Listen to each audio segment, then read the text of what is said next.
Well, I've got this Hcalory 5 kilowatt water heater set up here temporarily. It's not installed in a vehicle, obviously. It's just pumping water out of that tote over there.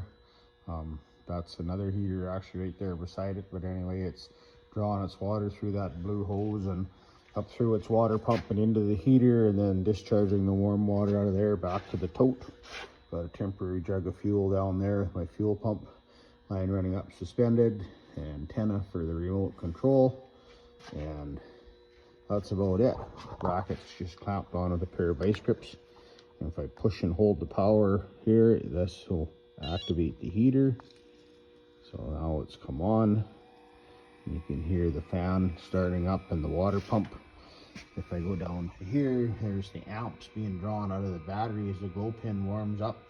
I don't know where that was gonna peak at here. I've had it running already just to bleed the air out of the fuel system. So the amps were about 3.5. Once the heater was up and running, we'll see where they get to here during startup. And I got a charger on my old battery helping it out. It's not a great one, but it's hitting at 12.7 volts right now, and we're at 7 amps, and the glow pin's still warming up.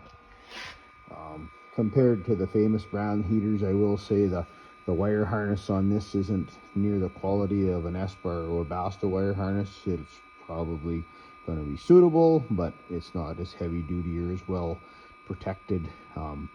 If I was going to install this for some application where we typically use these out in the road salts of Ontario, I would maybe be looking for ways to protect the wire harness better that's on the outside of the vehicle. But that being said, it's doing its job right now, so I can't really fault them for that.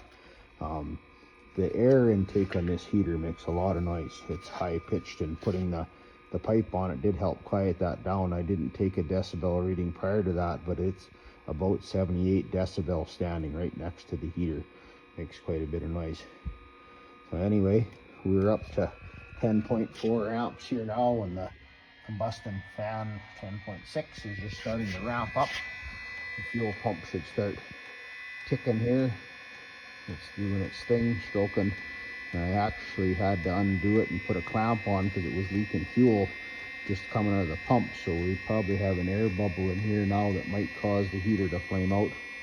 But after 2 attempts letting it try to bleed the air out of the system, it goes through 2 cycles and then times out for no fire. It did bleed, and then after on the 3rd attempt it started right up. So you can hear it starting to burn here now, and it'll keep ramping up. Our amperage is sitting at, was at 11, 10.9, 11 amps going through the clamp meter.